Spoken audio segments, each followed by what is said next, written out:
Oi, tudo bem com você? Então, eu sou o Liber, esse é o Kitnet HQ, né? E aqui a gente fala de quadrinhos e hoje o quadrinho da vez é o Imperfeito Estado do Juscelino Neco, né? Já vamos falar desse quadrinho aqui. Primeiro eu queria dizer, faz um tempo que eu tô sumido aqui do canal, acho que já deu um mês aí. Teve FIC, eu comprei um monte de gibi do FIC e se tudo correr bem, o próximo episódio vai ser eu falando sobre os leituras e o FIC, né? Tá demorando um pouco porque eu queria ler tudo antes, queria fazer um especialzão, vai rolar. E sobre isso aqui, o livro do Juscelino Neco, eu fui convidado pela Miti da Itiban para fazer a mediação do lançamento do livro. Então, eu vou fazer aqui a resenha e logo em seguida entra a filmagem que eu fiz da conversa que eu tive com o Juscelino Neco sobre esse livro. E, meus amigos e minhas amigas, sinceramente, vale muito a pena ouvir. O Juscelino estava muito inspirado, tá bem bacana a conversa. Mas antes da conversa, um pouco de contextualização, né? Se você não conhece, o Juscelino Neco, ele é autor desses outros livros aqui. Primeiro, acho que foi O Matador de Unicórnios, todos publicados pela Vineta, né? Então, desculpe. Parafusos, Zumbis e Monstros do Espaço. Esse aqui foi o primeiro. Assim, só mostrando, olha como é que é o desenho do nosso amigo aqui, né? Você vê assim quadrinhos, fluxo, personagem conversando um com o outro, tamo andando de carro, mais tradicional, né? Né? Aí o segundo foi, agora sim, o Matadouro de Unicórnios, né? E daí aqui também, você vai ver que o Juscelino, ele tem uma forte influência de filmes de terror, de slasher, né? E tem uma frase, inclusive, que ele coloca aqui atrás do livro, que eu acho muito boa, uma citação dele, que é a seguinte. Ele diz, meu objetivo é transformar Sade numa comédia pastelão, né? Então aqui a gente já tem o Matador de Unicórnios, né? Que é outro livro dele que está disponível aí, né? A gente vê o estilo de desenho dele. E, finalmente, o penúltimo livro dele, que foi lançado em 2020, que é o Reanimator, que é uma adaptação de um conto do Lovecraft. Mas o Juscelino, quando fez esse livro, ele conta que ele estava mais pensando no filme do que no conto. E ele acha o conto, por sinal, meio ruinzinho. E é uma livre adaptação mesmo, aqui a gente vai ver que ele está com um traço mais solto, ele desenha umas figuras antropomorfizadas, né? O famoso zooantropomorfizado, né? O famoso bichinho, né? O animalzinho que age feito um ser humano, né? O ser humano desenhado como se fosse um bichinho, tipo o mouse lá do Spiegelman e tal. E, cara, é um trabalho bem bacana, bem, né? E daí nós temos aqui, eu ia dizer aqui, bem visceral, né? Porque, tipo, é muita tripa, é muito gore. E tem o sexo aqui, cara. E o sexo é colocado de uma maneira bem... Cara, o modo como o Juscelino trabalha com sexo, ele tava falando ali de Sade, né? De transformar Sade numa comédia pastelão. O jeito como o Juscelino trabalha com sexo é muito particular, muito cru. É brutal, às vezes, é seco, não tem glamour... cara, é banheiro de rodoviária, assim, cara. Ele tem um estilo, enquanto muitos autores e autoras, né, tem, digamos assim, a gente tem os autobiográficos, a gente tem a galera vou chamar de fofo, né, a fofura poética, as emoções, a delicadeza. O Juscelino vai na mão completamente contrária, cara. Ele é banheiro de rodoviária, cara. Ele é visceral, nesse sentido, assim. E é muito legal falar desses livros aqui antes para dar o contexto, porque esse aqui, que eu estou segurando de cabeça para baixo, porque o lado dele é esse, vai num caminho completamente diferente. Então, eu ia mostrar aqui no celular, mas vou facilitar a minha vida. Vou colocar aqui uma amostra da arte para vocês. Aqui dá para ver bem, né, gente? As páginas desse livro, ele começa desta maneira. Vou mostrar a primeira página aqui para vocês, ó.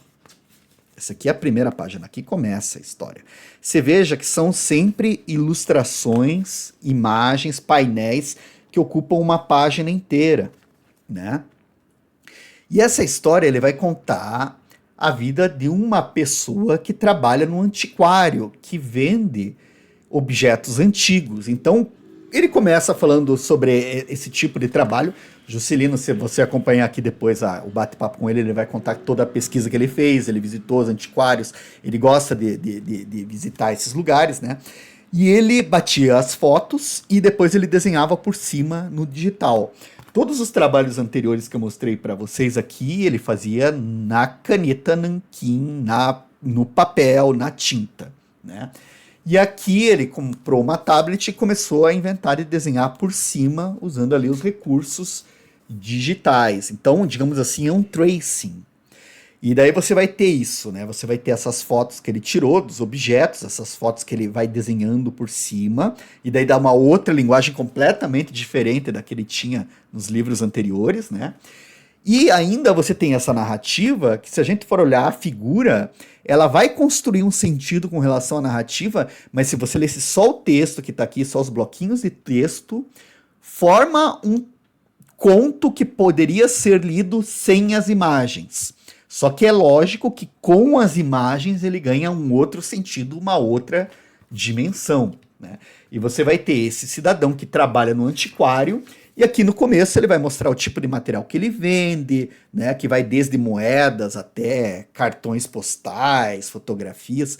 Ele vai falar sobre esse tipo de material, vai falar sobre o tipo de colecionador, vai falar sobre colecionadores, vai desenvolvendo todo um raciocínio, até que um dia entra um cidadão na loja dele procurando por um material muito específico, e é um material erótico. E daí, de repente, você tá lá lendo e pá! Você tem aqui a santinha, né, com...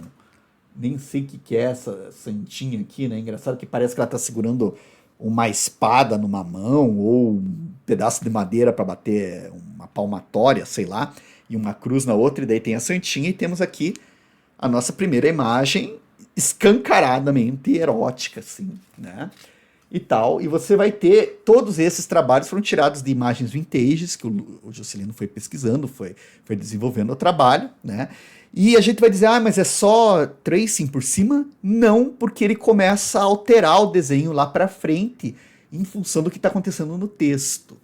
E daí o que a gente tem é essa história, esse cidadão entra na loja, no antiquário do nosso narrador, e pede por determinados produtos, o narrador começa a trabalhar para fornecer para ele, e daí ele, quando consegue o último, eram 3 itens, você vai ver lá, tá, tem 3 itens, aí quando vem o terceiro, o cara vai, pega na loja, e daí acontece o extraordinário na loja, e esse comprador vem a óbito, e daí vem a polícia, e daí tem uma investigação, e daí tudo isso dentro da história, isso já vai deixando a coisa interessante. E o nosso narrador, ele começa talvez involuntariamente, a entrar cada vez mais fundo nos motivos e nas explicações de por que aquele comprador morreu, de por que ele queria tais coisas, e a coisa se desdobra, para, sem dar spoilers, mas falando das influências, né, vai muito por uma linha de Clive Barker. É um erotismo, uma pornografia, que abre portas para um mundo místico, e daí vai ter questões de esoterismo, de organizações místicas e tal, até a conclusão. Então, cara, isso que eu tô te explicando como é que funciona o livro, mas eu não tô te contando o que tá aqui. Eu não tô te contando os desdobramentos. E aqui eu acho que os grandes valores desse livro aqui não são... É todo esse conjunto, é a narrativa do Neco, são os desenhos dele, é a gente parar para olhar esse desenho, né? Olhar esse aspecto, essas linhas, esse jogo que ele vai construindo. Teve momentos aqui que me pegou, assim, que eu achei muito divertido, tipo, esse gordo e magro que aparecem aqui, né? Eu tinha quando eu era criança, eu me lembro dos bonequinhos assim, saca? E foi muito engraçado ver isso. Nossa, isso aí é uma peça de antiguidade, isso aí é uma coisa, a nostalgia, né? O nosso...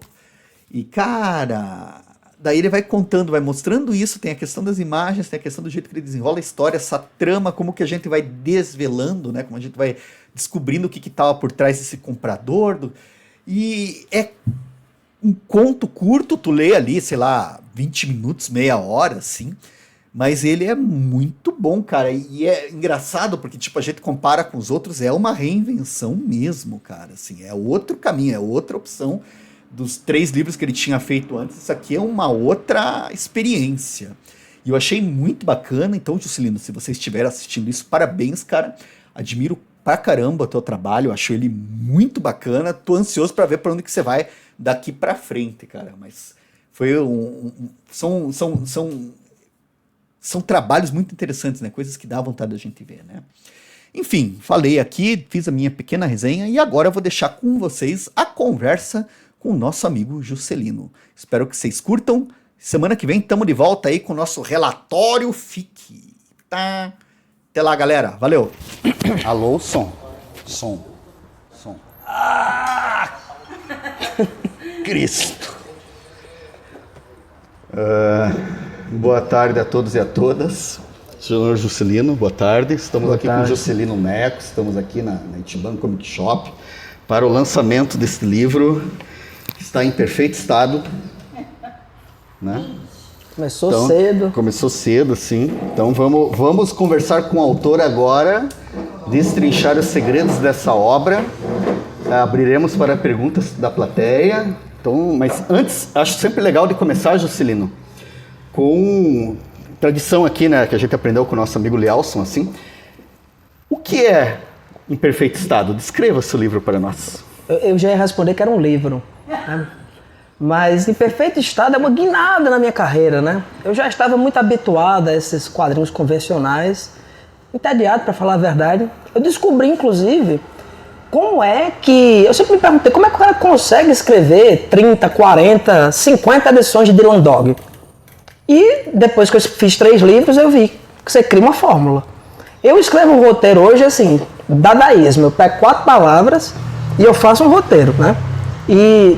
pro bem ou pro mal, tudo que eu toco se torna Juscelino de alguma forma, né? Pode ser flor, sol, borboleta, vira uma história de terror. E eu comecei a escrever o roteiro depois que eu fiz o Reanimator, né? E sim, no longínquo ano de 2020, e eu vi que eu estava me repetindo, né? Estava sempre dentro dessa fórmula. E Em Perfeito Estado é a tentativa que eu fiz de construir um quadrinho experimental, mas que seja narrativo. Que tenha, ou seja, ele conta uma história que eu acredito que pode ser interessante para o leitor, ou pelo menos é interessante para mim. Então, é um quadrinho experimental que é narrativo, que eu acho que é uma...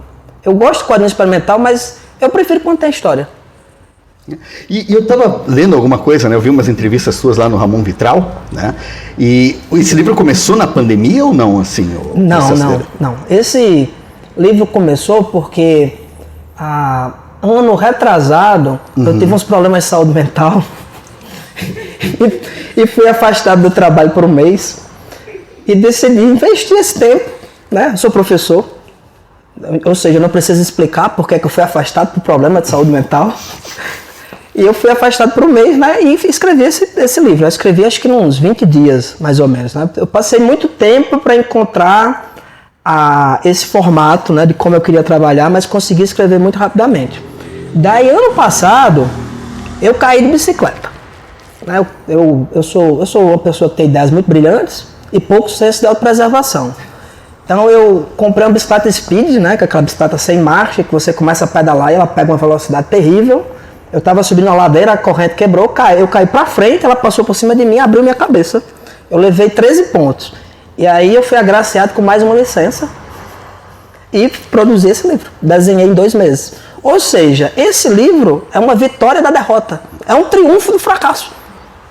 É a resposta natural às minhas doenças. Inclusive mentais. Uau! E olha só, tem gente ainda que paga para fazer tratamento. Pois é. É muito mais barato, muito mais terapêutico. Muito mais terapêutico, assim.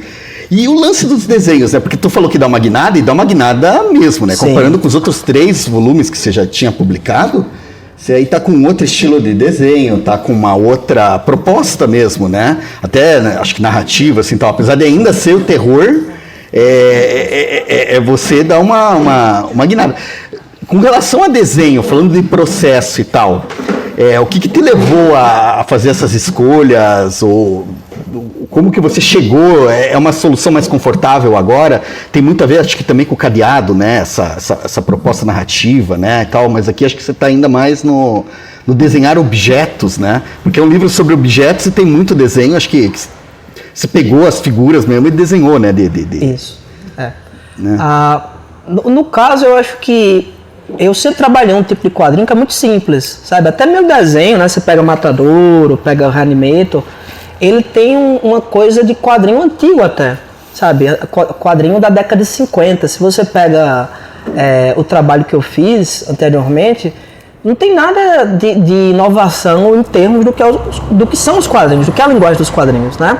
É simplesmente o beabá, né? Sabe? Não tem nenhuma coisa experimental, nada do tipo. Porque eu acho que eu sempre tive essa coisa fundamental de contar a história, certo? E eu acho até que quando a arte é muito, sei lá, um Alex Ross da vida, né? Que faz aquele negócio super detalhado, né? Parece que prejudica a leitura. Às vezes você vê um quadrinho de super-herói assim, com um desenho mais simples, sei lá, o Machucelli, né? Sabe? É muito mais efetivo. Eu sempre trabalhei nesse sentido. E eu fiz isso aqui porque eu comecei a trabalhar no digital. É assim, né? O Foucault fala que o autor é uma farsa, né? E depois que você publica o livro, você tem que criar uma outra narrativa para explicar por que você fez. Sendo que, na verdade, não tem explicação nenhuma, né? Sabe, de onde é que veio essa ideia? Não sei. Simplesmente acontece. Mas, inventando essa narrativa, eu comprei um tablet e comecei a me interessar por desenhar fotografia antiga, né? E fazendo trabalho em cima da foto. E depois parti para desenhar imagens de pornografia vintage. E eu fazia aquilo, eu não sabia para onde que aquilo ia. Aí depois você vê o livro pronto e você fala, não, era isso aqui que eu estava, né, pretendendo. E o que acontece é o seguinte, eu nunca desenhei com referência. Eu fazia o personagem assim, bem estilizado e tal, eu gosto de desenhar nesse sentido. Só que pela natureza dessa história, né, ela começa, a narrativa de um cara que tem um antiquário, né, um antiquarier. Existe esse termo?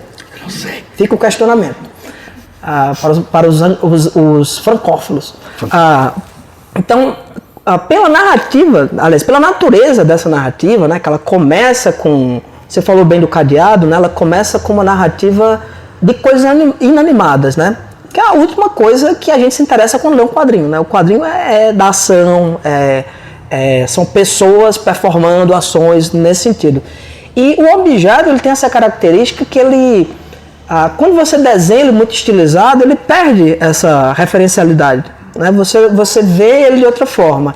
Então eu fiz todo baseado e decupado de fotografias. Pela primeira vez eu fiz uma experiência que eu fui conversar com os antiquaristas. Lá tem um mercado lá na área nobre, lá de Natal, em Petrópolis, que tem vários desses antiquários, e fui conversar com essas pessoas. Então, além de eu tirar as fotos, de eu pegar a referência visual, a conversa que eu tive com eles teve uma influência direta na criação desse personagem, né? Porque é um mundo meio diferente, né? Eu sempre andei em sebo, né? Esse sebo bem freestyle, né? Que você vai lá e tem, sei lá, peça de decoração, instrumento antigo, vitrola quebrada, né?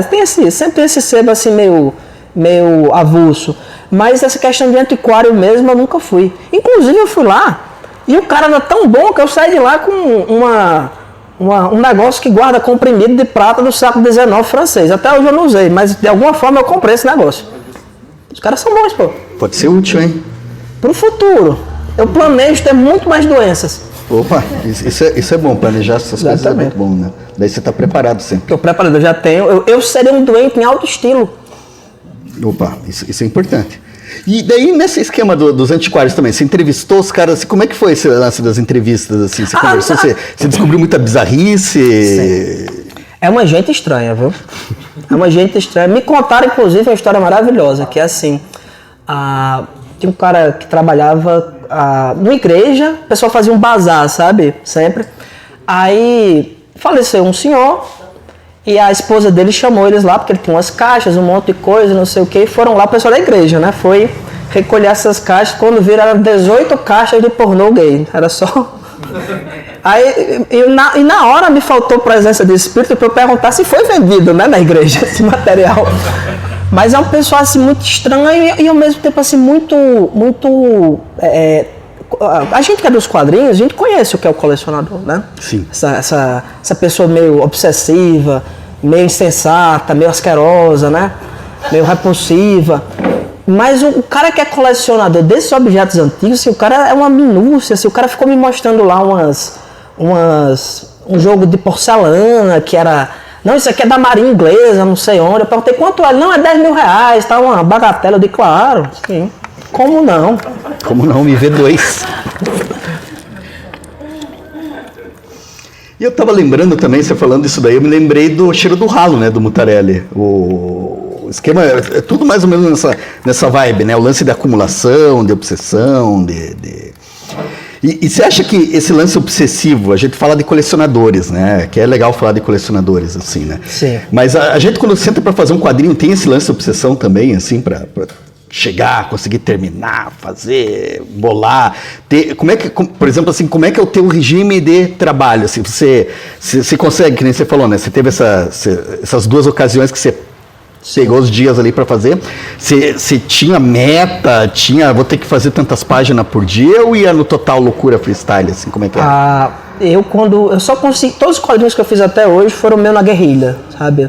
Tem um intervalo pequeno de tempo para fazer e eu passo todo o tempo que eu tô desperto fazendo, sabe? Agora tá mais difícil, né? Porque eu cometi a grande violência contra mim mesmo de ser pai, né? E a criança atrapalha tudo da sua vida. Esse é um triste fato da natureza. Eu gostei tanto de ser pai que eu fiz uma vasectomia. Mas falando dessa questão de colecionismo é interessante, porque eu critico o colecionador, mas eu sou um colecionador, sabe? Hoje bem menos por uma questão de espaço. Meu filho também perturbou assim, muito minha vida, o andamento das coisas. Eu me desfiz da minha coleção de vinil, porque o menino estava quebrando tudo, sabe? É verdade, o menino quebrou minha vitrola. O menino eu acordei um dia, ele estava enganchado num disco do George Harrison, sabe? Aí me desfiz porque você não pode. Mas eu já colecionei assim, as coisas mais absurdas que você pensava. A pior de todas foi videogame antigo. Videogame antigo é um negócio que você compra, quando você chega em casa ele já parou de funcionar.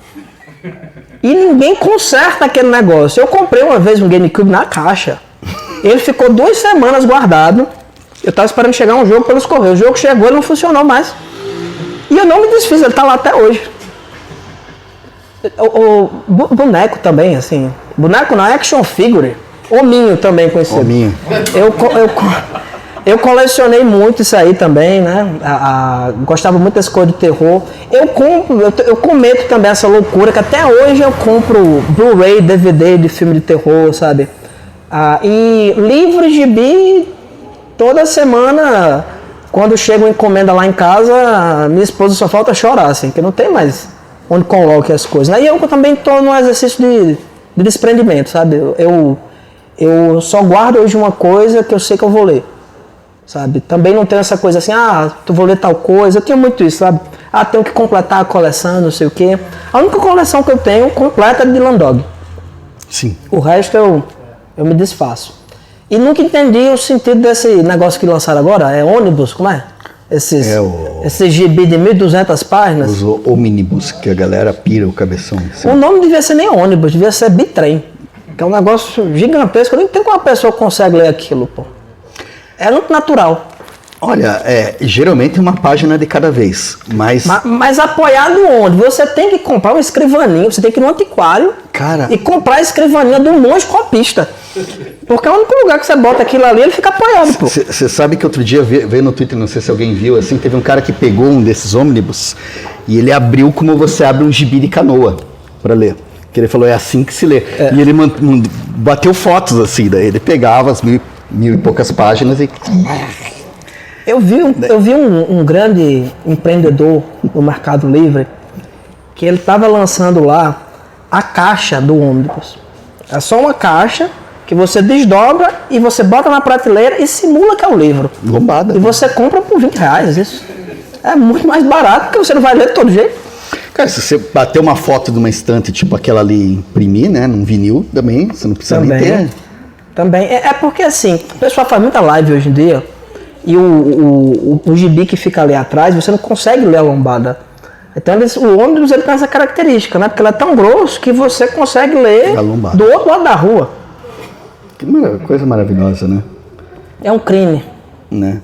E daí tu tá assim, tu leu, despacha, não fica em casa, assim. Só o Dylan Dog que tá... Assim, se for um gibi que eu acho que eu vou ler de novo, por exemplo, eu tenho o Dragon Ball. Sim. Sabe? Porque Dragon Ball eu já li várias vezes e eu sei que eu vou ler de novo. Mas guardar por guardar ali, a maior parte eu me desfaço mesmo.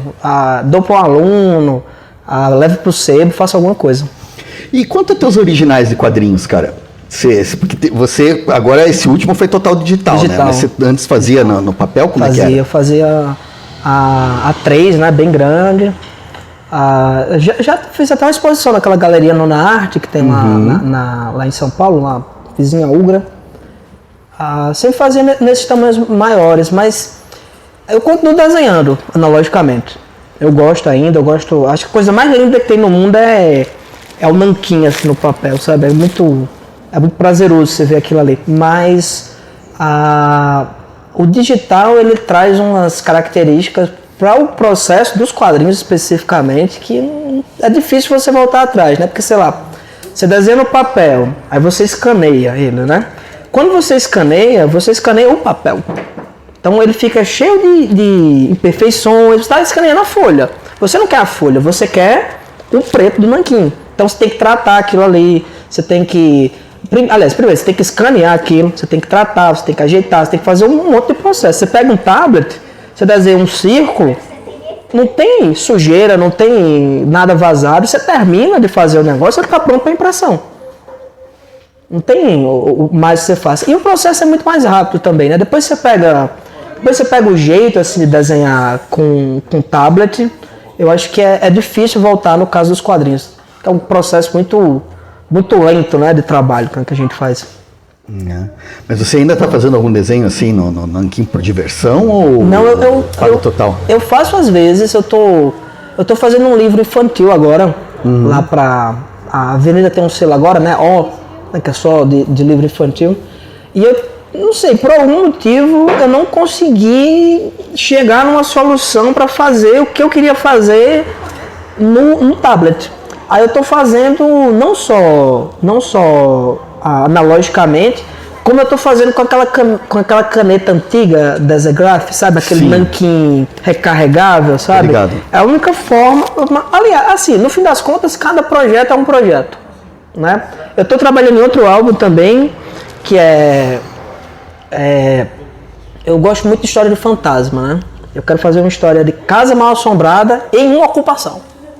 E ele vai ser todo com imagens de arquitetura da cidade de Natal e outras imagens que eu vou intercambiar, e ele vai ser mais ou menos nessa vibe. Então esse quadrinho especificamente vai ser feito digitalmente, porque tem que trabalhar com essa referência fotográfica, tá? Mas eu tenho já esse projeto que eu estou fazendo do livro infantil, né? Que é, por enquanto, o título de trabalho é A Morte do Elefante. A história de um elefante que... Tudo é transforma em Juscelino, né? Um livro infantil que mostra a história de um elefante que... Tem aquela história que o elefante sabe que vai morrer, né? E vai para o cemitério de elefantes. Sim. E o elefante sabe que é seu último dia e vai aproveitar vivendo loucamente. E esse eu estou fazendo, né? Dessa forma analógica e tal. Acho que cada projeto... assim, você tem que ter algum... Não que eu me ache assim, um grande desenhista, um virtuoso, nada do tipo, mas eu acho que você tem que ter algum nível de competência técnica para que a obra ela seja inteira, né? Que o desenho trabalhe não só para contar a narrativa, mas que ele trabalhe em função da narrativa. Sim. Para que ele seja esse conjunto. Pô, maneiro. E me diz uma coisa, você é professor lá no IF, né? A tua carreira acadêmica, a disciplina que você leciona, tem algo a ver assim com a produção quadrinhos assim? Toda a minha pesquisa acadêmica é sobre quadrinhos, né? Eu fiz meu mestrado é sobre Joe Sacco, meu doutorado é sobre autobiografia, eu estudei o Robert Crumb e o Angeli. E lá no IF, eu dou aula no curso de multimídia, na verdade eu dou aula de audiovisual, porque é o mais próximo dos quadrinhos, né, que a gente tem, não existe concurso para de quadrinhos. Aí lá eu ministro o que deixam. Se a pessoa está dizendo que eu consigo, então eu vou, né? Eu não sei nada mesmo, aí eu dou aula de história da arte, eu dou aula de animação, desenvolvimento de jogos, design. O que deixaram eu estou ministrando aluno, dou aula de semiótica, descobri o que era um dia desse. Tem 2 páginas do MacLeod que são muito boas, né? Lá do Scott McCloud, lá o desenho. Isso. Dos quadrinhos. E lá no IF eu já ministrei uma disciplina específica sobre desenvolvimento de história em quadrinhos, mas os alunos não acharam que eu era muito competente no âmbito e se desinteressaram ao longo do curso. Eu disse, foda-se, não vai começar essa porra não. Você só consegue ministrar aula para um aluno de ensino médio se ele for obrigado a assistir. Ninguém pode contar com a vontade de ninguém aprender, não. Sim. Que é o que eu estava falando antes. O que prejudica a venda do livro no Brasil é o compromisso que o leitor assume em ler esse livro. Se o leitor tivesse em mente que ele pode comprar o livro e apenas manter em casa, sem precisar ler, a gente vendia muito mais. Isso é coisa que o editor tem que trabalhar, que o lojista tem que trabalhar. O livro, enquanto objeto de decoração, enquanto objeto de arte, fetiche. Você pode comprar esse livro aqui, não precisa você ler. A obrigação que o leitor tem é de comprar o livro. É isso que faz o mercado andar. E isso faria o mercado andar. Alimenta famílias. Vou falar com o Rogério que ele está precisando de uma pessoa que trabalhe o marketing de forma agressiva como eu. Sim, é exatamente isso. Acho que dá uma boa campanha. É um bom caminho. E uma coisa também que eu estava percebendo, teve o FIC esse ano, tipo semana passada, né? Acabou de acabar, né? A gente ainda está na vibe. E a gente teve o pessoal Bublé que foi lá filmar e dizer que as crianças estavam sendo expostas, não sei o que e tal.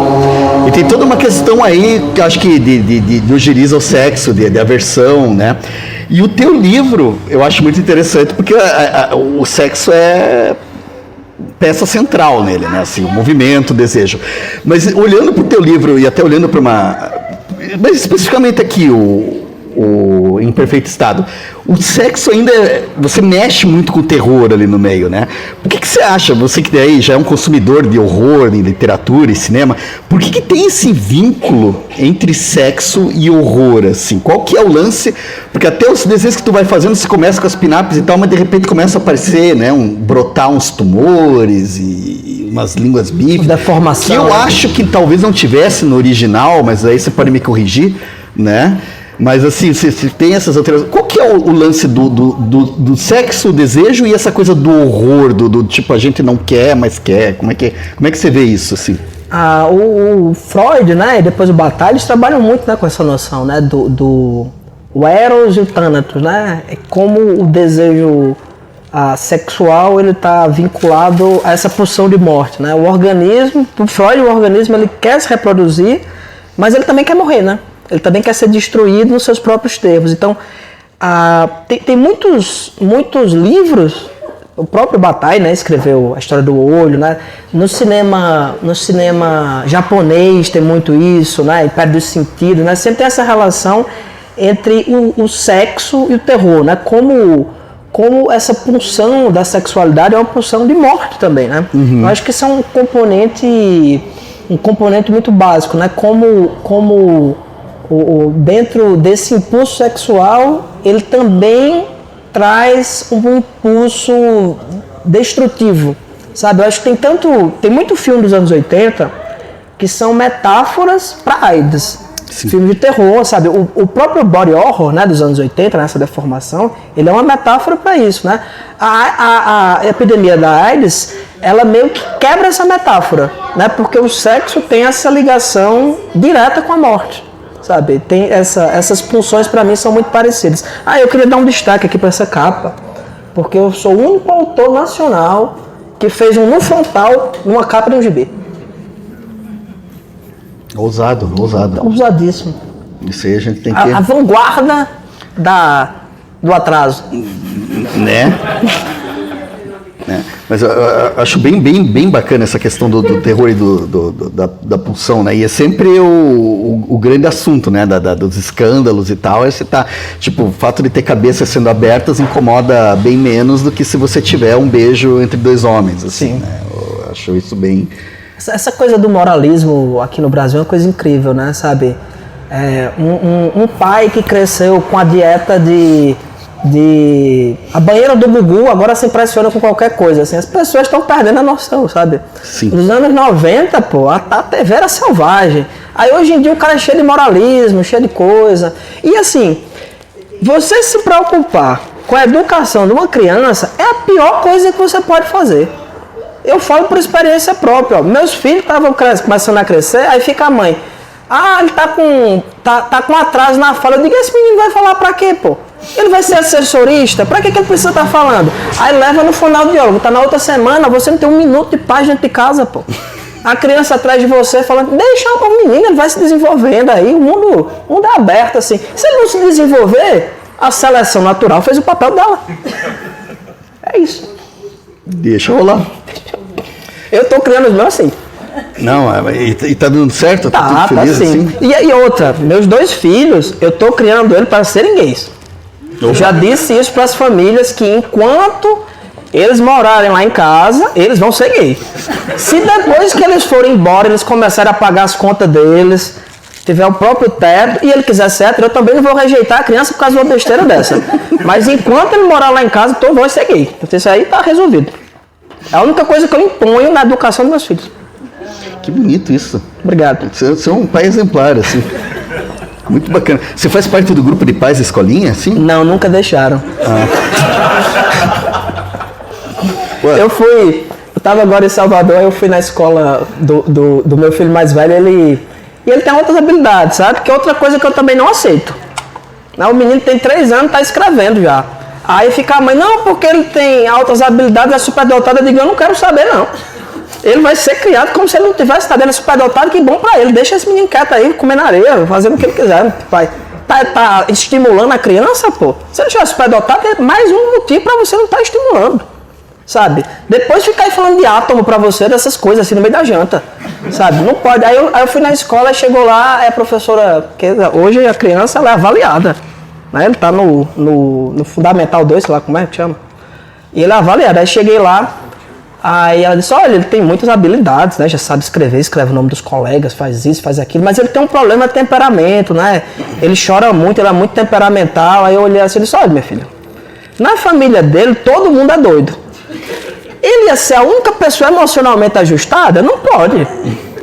Pra mim é isso, deixa as pessoas e os bebês. Só vai. Só vai. Só vai. Vou aproveitar o momento aqui para a gente deixar uma dinâmica legal. Alguém gostaria de fazer alguma pergunta aí? Temos... Se não quiserem fazer a pergunta agora, vão pensando numa pergunta. Que daí a gente vai tocando aqui. E me diz uma coisa, quantos anos estão os filhos agora? Um tem 3, o outro tem 2. Né? São 9 meses de diferença de um pro outro. E você faz que nem os outros cozinhistas fazem, assim, de desenhar com o neném numa mão enquanto você está desenhando com a outra? Não, eu evito qualquer contato com esses meninos, assim. Só quando ele... Agora que ele aprendeu a correr, tá mais difícil de você se desviar. Mas eu não estimulo também não, assim, desenhar com criança, assim, deixa ele. Não pode estar... Eu não influencio, assim, eu não gosto de... Eu sou professor, mas eu não estimulo ninguém a estudar, sabe? A se dedicar a alguma coisa, isso é um caminho... Se a pessoa não conseguir não estudar, aí ela vai, mas eu não... Ninguém pode se preocupar com a educação do filho, pois isso é um erro. Bonito. Assim, é profundo, assim, tá... Depois a gente é... Bota só essa chamada no vídeo, não se deve se preocupar com a educação das crianças. Deixa rolar, né? Professor do IFRN disse. Não se deve. E só vai. E me diz uma coisa, daí estamos falando aqui, tentar voltar um pouco pro livro agora. Esse aqui foi o teu projeto mais rápido, assim, em comparação com os anteriores, assim, de quadrinhos, assim, com essa progressão do digital e tal, como é que... Você já falou que foram, 3 meses, né, pra terminar o livro, assim, né, total, assim. E daí foi nesse esquema obsessivo, assim, tipo, tu tava com os pontos na cabeça, se recuperando lá daquela da bicicleta, e daí... É porque fazia um tempo também que eu já estava fazendo essas imagens eróticas, então eu tinha muita coisa pronta daí dessa já parte, tem um aproveitamento, né? Então eu tinha meio que conduzir essa estrutura e eu aproveitei muita coisa dessa parte, né? Toda a parte do antiquário, obviamente, eu desenhei, né? Mas eu já tinha muita coisa feita. Em comparação a Reanimator, isso aqui não foi nada, assim, Reanimator foi meu Vietnã. Eu demorei 4 anos desenhando Reanimator. 4 anos desenhando. E eu só consegui terminar por causa da doença. A pandemia de 2020 me permitiu isso. Olha, vocês quando se pensarem em todas as perdas que aconteceram durante a pandemia, lembre-se que teve a Reanimator para compensar todas as mortes, toda a tragédia, saiu esse livro. Mas, falando sério, eu só consegui terminar, porque eu fiquei em casa e teve um período aí, enfim, ninguém sabia o que ia acontecer, né? A gente se trancou em casa achando que ia ficar 2 meses, né? Sim. Sabe, a gente ficou nesse ato e eu comecei a terminar o Reanimator, assim, no desespero, porque eu fiquei assim, putz, daqui a pouco essa pandemia acaba. Né? E eu fiz também, terminei, ele tem 120 páginas, eu tinha 50 talvez. E eu fiz 70 páginas em 2 meses, pra ver se eu terminava. Mas depois eu vi que eu podia ter feito com um pouco mais de calma, né? Sim. Porque a pandemia acabou demorando mais um pouquinho. Mas sobrou um tempo pra ver uma série daí. Eu vi mas pense no período, um hiato doloroso, né? Foi essa pandemia, porque você não... Você sempre estava nessa expectativa de que acabasse, de que voltasse para a normalidade. Então você não conseguia... Como eu já estava com esse projeto engrenado, eu consegui terminar. Mas eu não consegui fazer nada durante a pandemia. Nada. Assim, a única coisa que eu fazia uns desenhos para postar no Instagram, mas eu não conseguia engrenar nada que fosse mais complexo, né? Um trabalho mais de fôlego, que demandasse. Porque parece isso, né? Parece que a gente viveu um hiato mesmo, assim, um abismo que você não sabia muito bem. E outra, acho que ninguém imaginava, assim, na época, né? Que ia ser tão demorado, né? Que ia acontecer tanta tragédia mesmo, né? De repente, né? Se não fosse Bolsonaro, as coisas tivessem sido um pouco melhores, né? Mas, assim, se tivesse comprado vacina, né? Ninguém sabe. Ficou questionamento, né? Se tivesse tido estímulo para usar máscara. Né? Quem sabe, né? Quem sabe. Um lockout mais efetivo. Mas enfim, né? A gente vai seguindo. Eu tava falando aqui dos quadrinhos porque eu acho legal também. Lá no FIC eu troquei muita ideia com algumas quadrinistas. E o Chico, que eu tive uma ideia muito legal com ele, que ele tá tentando terminar lá o Blindagem Mística, né? E daí foi muito engraçado ele falando, porque daí ele fala, pô, tem que desenhar o colete, bala por bala e não sei o que, daí você tem que desenhar a costura, o casaco, a roupa, as pessoas, e o chapéu, e o desenho do chapéu, não sei o que. Aí quando você termina tudo isso, tem o quadrinho do lado que você faz tudo de novo. E você desce, passa pro outro e vai tudo de novo. O Chico mesmo falou que está com outro projeto, que ele quer fazer algo que, tipo assim, ele faça rápido. Teve outros colegas lá que a gente estava falando assim que estão... O próprio Rafael Salimena está com uma ideia lá que, tipo, basicamente ilustrado, assim, e bate muito com isso que está tendo. E eu não acho assim que vocês conversaram, acho que tem uma hora assim que realmente vai dando um desgaste, assim, né? Você acha que o caminho mais ou menos é esse daí, a gente começar a pirar alguma coisa para não ficar... Porque acho que o Reanimator, talvez o que tenha sido difícil é que parece que você está bancando o Bart Simpson, né, na abertura dos Simpsons, né? Você tá lá repetindo a mesma... Eu não sei, essa é a impressão que me dá, né? Não sei se estou falando que procede, assim, o que você acha? Mas é por aí mesmo, porque o Reanimator, ele tem uma coisa que nem os quadrinhos anteriores têm, né? Porque eu sempre gosto de trabalhar com tons de cinza.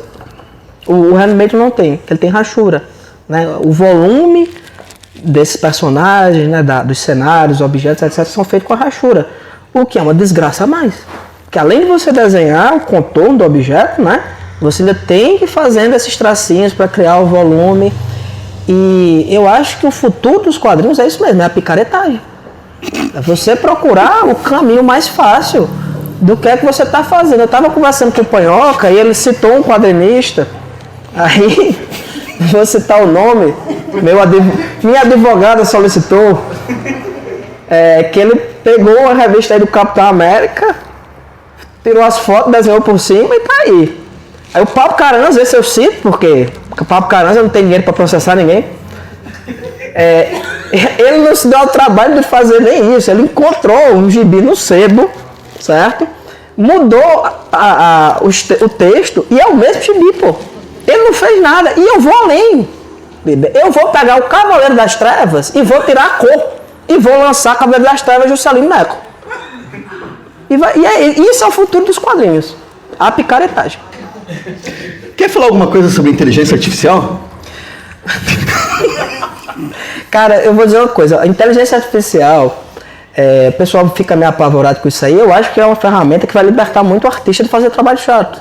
Sei lá, você tem um podcast, por exemplo, toda semana você tem que fazer um thumbzinho, ou um thumb para YouTube. Enfim, um trabalho rápido desse, eu acho que a inteligência artificial vai ser muito útil. Mas se você é artista e você está preocupado com inteligência artificial, é porque esse negócio de arte não é para você. Sabe? A pessoa que vê aquelas coisas horrorosas com 12 dedos na mão, a pessoa segura uma garrafa e diz, ai meu Deus, eu vou perder meu emprego. Eu me pergunto, que emprego, pô, se tu é quadrinista? Já começa daí, é um contrassenso. Você acha que a máquina vai se interessar por um trabalho como quadrinista? Isso não vai pra frente nunca, Liber. Isso é uma quimera. Isso é coisa tipo Elon Musk, assim, a pessoa vai estar em Marte daqui a 5 anos. Ele falou isso faz 15, sabe? Não vai pra frente. Mas, se for... se chegar no nível... Tem outro colega da gente, que eu também não vou citar o nome, esse é chato, que o arrombado, pô, ele pegava GTA, certo? E fazia a cena do jeito que ele queria lá, o personagem com o cenário atrás, dava print e desenhava por cima. E tá aí, foi publicado por editora grande. Isso é uma patifaria, ninguém fala disso. Está prosperando esse tipo de coisa no quadrinho nacional, Liber. Qual que é o grande problema do quadrinho nacional hoje, Juscelino Neco? Eu? Depois de você, qual que é o segundo grande problema? O segundo, deixa-me ver. Olha, eu vou dizer uma coisa aqui, essa é a sério mesmo. É muito quadrinho, pô. A pessoa tem que pensar 2 vezes antes de lançar um quadrinho. Tem que pensar assim, o mundo precisa mesmo desse quadrinho? Sabe? O cara todo ano tá lançando um gibi novo, vai ter ideia assim na casa do caralho, pô. Tem todo evento, o cara chega com um quadrinho novo, tu vai olhar e vai dizer, não, realmente isso aqui? Você tem que pensar nisso. Será que o mundo merece mais um quadrinho ruim? Sabe? Será que não é melhor você lançar só de 5 anos, 10 anos? Tipo, quando não tiver mais jeito, sabe? É muito quadrinho. E evento é outra coisa que prejudica o quadrinho nacional. Porque a pessoa quer ter uma coisa nova. E assim, quando a pessoa começa a ter muita ideia, é sinal de que são ruins. Assim, não tem como, pô. A pessoa não tem... toda semana tem uma ideia brilhante. Não tem, pô. Você tem que deixar, ó, o pessoal, já viu gente falar assim, eu durmo com um caderninho do lado da cama, que se eu tiver uma ideia de madrugada, eu digo, tu acordado não tem ideia que presta, tu imagina dormindo? Qual o sentido disso, pô? Você tem que ter uma ideia e você tem que deixar ela sumir da sua cabeça. Se ela voltar, é sinal que ela tem alguma carência. Eu tenho uma ideia um dia desse, que é o seguinte, o cara entra no Uber e ele tá com a criança dele, certo? Aí ele entra e o menino começa a brincar dentro do Uber. Aí o menino acaba indo olhar a parte de trás do Uber. E quando o cara olha, tem um cadáver lá. E ele fica nessa tensão, né? Meu Deus, esse cadáver, essa criança, o que é que eu vou fazer? E o Uber nota isso, faz um desvio na estrada e esse cara com o seu bebê começa a ser perseguido por uma confraria de Ubers. Como, sabe o jogo mais perigoso? Ou, para ter uma referência melhor, Alvo Humano com Van Damme, né? Que o cara faz aquele, pega um mendigo e joga não sei onde, e os caras vão caçar e vira esse negócio de caça. Essa ideia vem toda semana na minha cabeça e eu não deixo ela prosperar.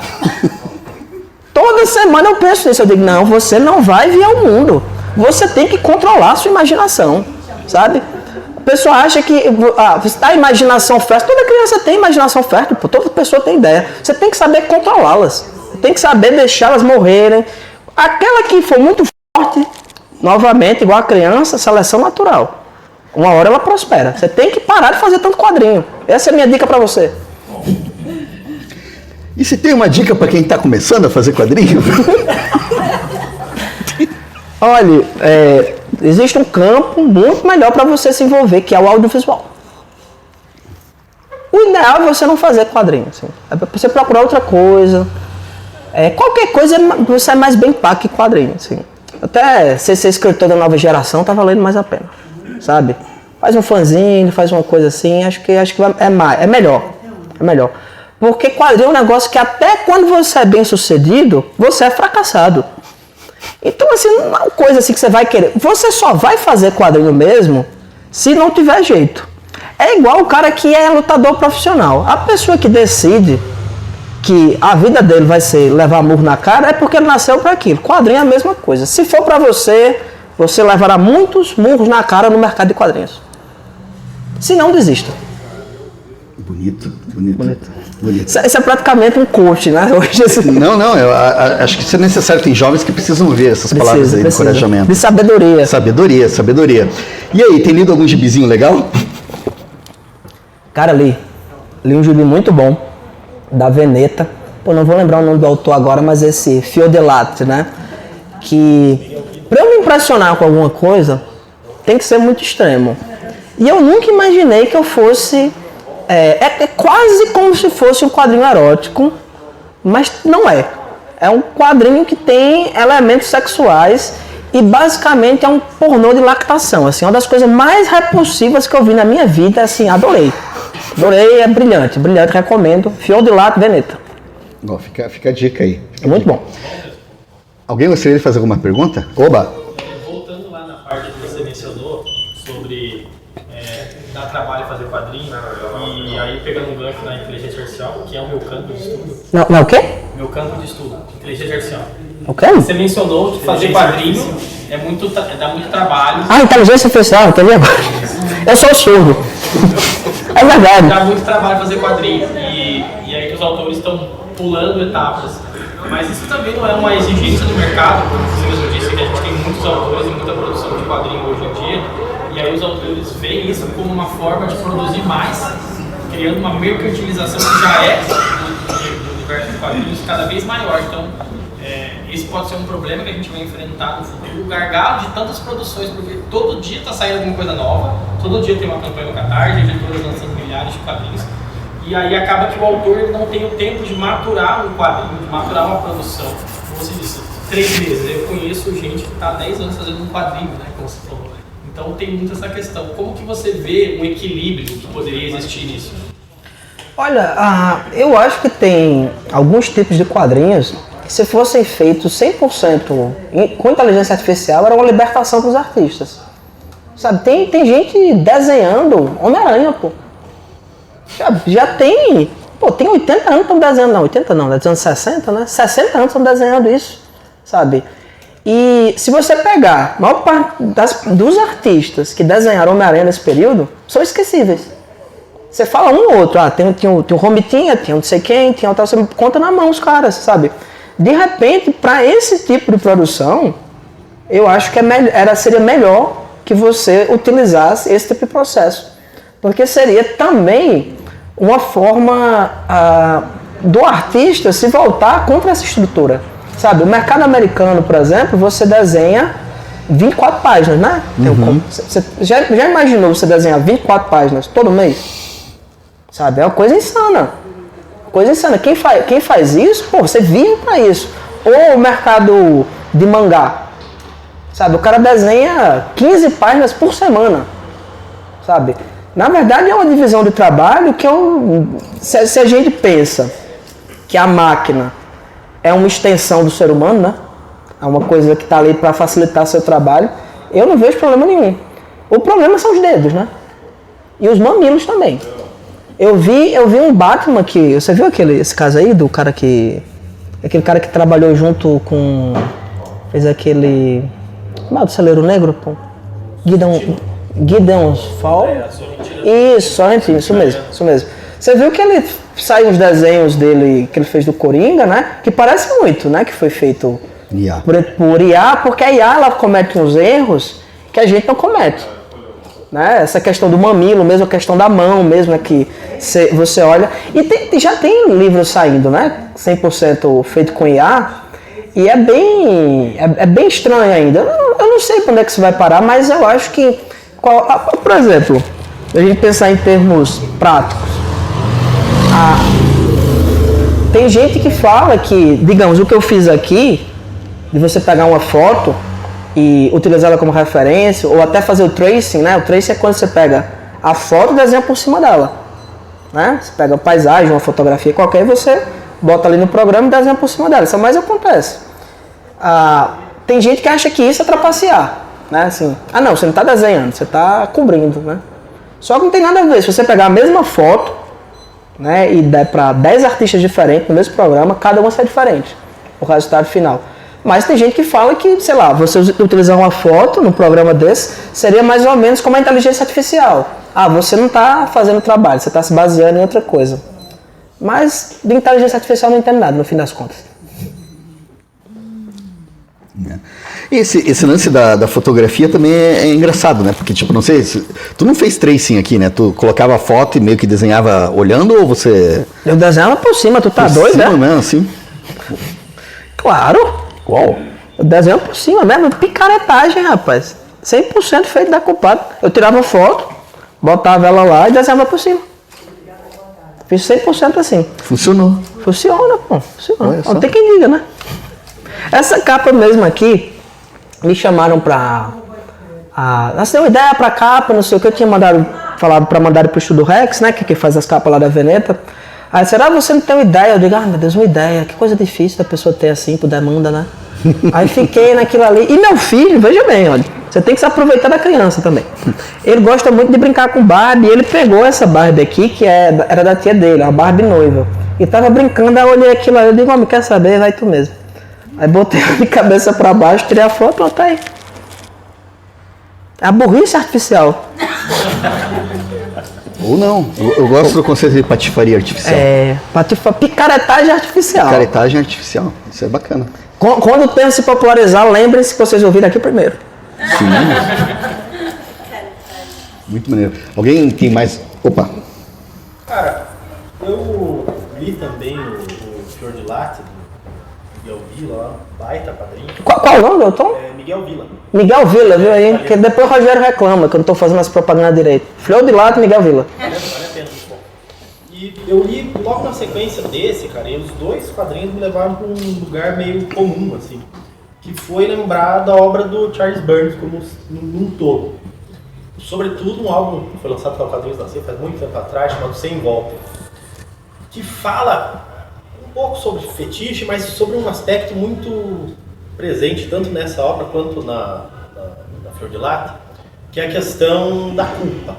Então, não sei se foi uma questão intencional, mas eu vejo aqui uma sequência de páginas, sobretudo quando o quadrinho vai ficando cada vez mais pornográfico, que tem uma questão do olhar ali daquelas manequins, e que tem ali uma certa angústia, uma tristeza, uma coisa assim.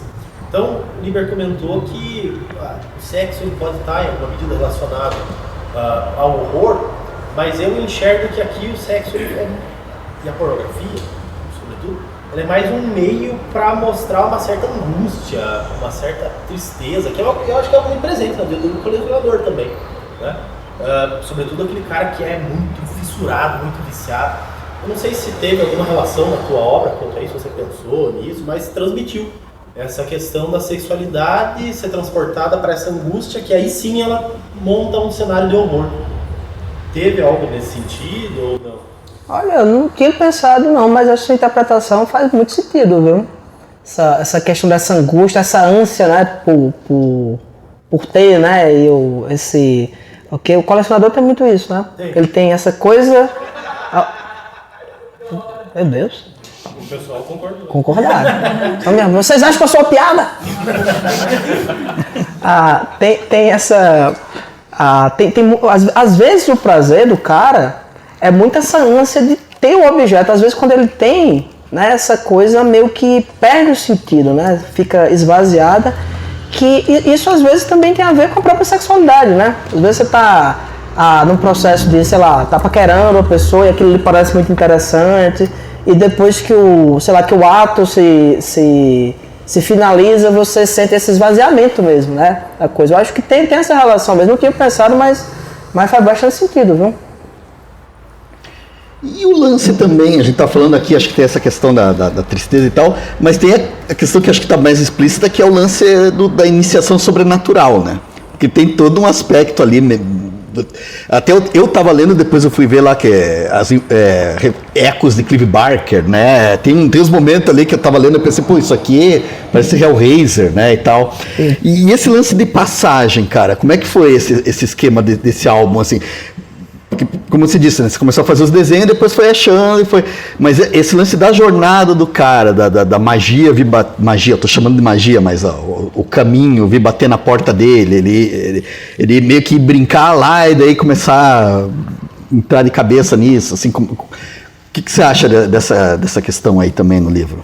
Porque basicamente é assim, né? Não tem uma coisa sem futuro que eu não seja envolvido, né? Uhum. Então, é quadrinho, é tarô, é Telemann. Então eu tenho muito interesse em magia mesmo. E tem isso, né? Tem isso. O livro é esse relato de iniciação da mão esquerda, né? Uhum. Vamos dizer, dessa sei lá, você teria duas grandes tradições no ocultismo, né? Você pode ser iluminado como um monge, né? Fazendo tudo que é sublime, né? Meditando, fazendo não sei o quê. E o caminho da mão esquerda, né? O caminho, sabe, luciferiano, vamos dizer assim, né? Onde você vai perceber, vai receber essa iluminação, vai caminhar a partir desse processo, envolvido com tudo que não presta, né? Assim, né? Sexo, drogas, rock and roll, gibi, né? E tem bem isso, né? Tem esse é quase como se fosse o relato de uma iniciação, né? Uhum. Existe um chamado, né? Nesse sentido bem protocolar, né? Ele tem esse, vamos dizer, tem essa coisa quase que cabalística, né? Você tem um mundo normal, né? Que é Malkuth, e tem outro mundo que começa a se desvelar, né? Para ele. E de início você acha tudo muito estranho, mas pouco a pouco você vai sendo seduzido, né? Então é como se fosse esse relato da iniciação mágica também, né? Que também pode ser entendido como o relato da iniciação sexual, né? É mais ou menos a mesma coisa, né? Quando você é criança, o sexo é uma coisa vaga, indistinta, e aos poucos você vai compreendendo e se interessando por aquilo conforme a sua carga hormonal vai aumentando. Na adolescência é isso. A adolescência é esse relato de iniciação. Então tem essa equivalência das duas coisas, eu acho, né? Quem sou eu, né, para estar fazendo afirmações sobre minha própria obra? O autor? Mas ninguém pode estar perguntando ao autor o que ele acha, não. Por exemplo, eu acho que isso aqui é a melhor obra erótica desde o Antigo Testamento, mas não sei se vão concordar. É que o Antigo Testamento é desde Salomé, né? Desde Salomé. Sim.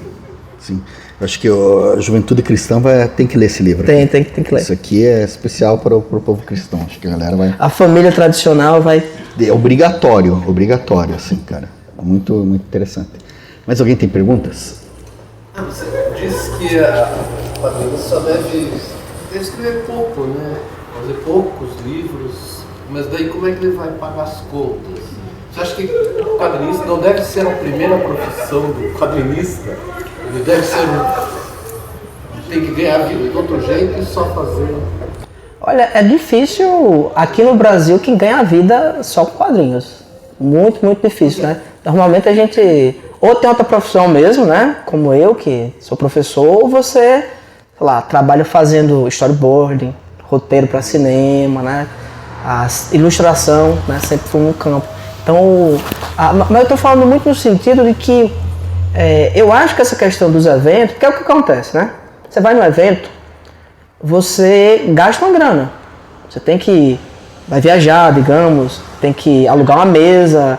Então você tem uma necessidade de ter um retorno disso. Então eu falei nesse sentido de que às vezes você vai em evento. O primeiro evento que eu fui, que eu era um rapaz inocente, tolibesta, recém-chegado do interior, né? Eu olhava assim, que legal, vou comprar. Quando eu cheguei em casa com aquela pilha, eu disse, não, pelo amor de Deus. Cadê a polícia que permite isso aqui? Cadê os editores, né, que estão permitindo essa patifaria prosperar aqui? Mas qual é a questão? Se você está indo para um evento, você tem que ter um livro. Eu estou aqui hoje porque eu estou com um livro novo, né? Você não viria aqui, sabe, divulgar. E a questão é, eu fiz um livro e depois eu vim aqui. Sabe? Quando você condiciona a sua ida para um evento, para qualquer coisa, até alguma coisa para levar, aí realmente você fica numa situação complicada. Tem gente que é muito bom, né? O Garlac, sei lá, um mês ele faz um gibi que você, porra, que coisa genial, né? Mas assim, nem todo mundo é o Gerlach, né? Muito pelo contrário. Apenas o Gerlach é o Gerlach. Coisas para se pensar, né? É. Grandes reflexões. Grandes reflexões. Só um Gerlach. Veja que interessante. E mais perguntas? Agora sobre o livro mesmo. Manda lá. Eu li junto com a Bia também o Homem da Filosofia da Arte e tive uma sensação um pouco diferente. Lá eu senti mais uma angústia de abandono. De você não ter uma família, do personagem principal lá, por exemplo, ele não tem a mãe, tem toda essa questão emocional. Aqui eu já senti mais que você trabalhou uma questão muito dúbia de entendimento. Você poderia levar quem lê a um lado mais gráfico ou focar mais na parte da história. Eu, por exemplo, eu leio quadrinhos, primeiro eu leio os balões e depois eu me foco na imagem. Tem gente que, uma amiga minha leu, eu pensei pra ela se focou na imagem e depois ela leu os balões. Então tem uma possibilidade muito grande de ler um material como esse e ter vários entendimentos. Eu tenho um amigo, autor, o Isaac Sagara, e ele fala que quando você faz um quadrinho, a partir daquele momento, a interpretação é de cada um que lê. Então você não é mais dono daquilo.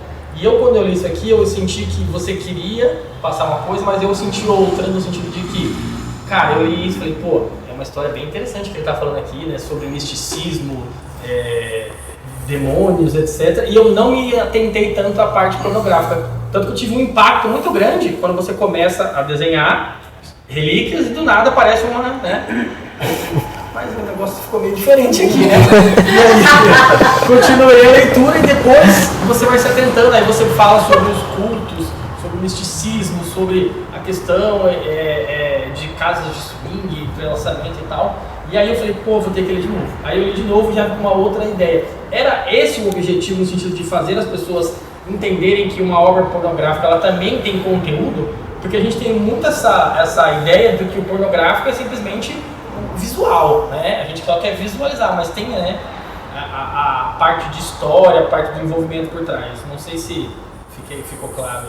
Sim, é uma história que se você pensar assim, o eixo da narrativa, né? O que acontece efetivamente não é pornográfica, né?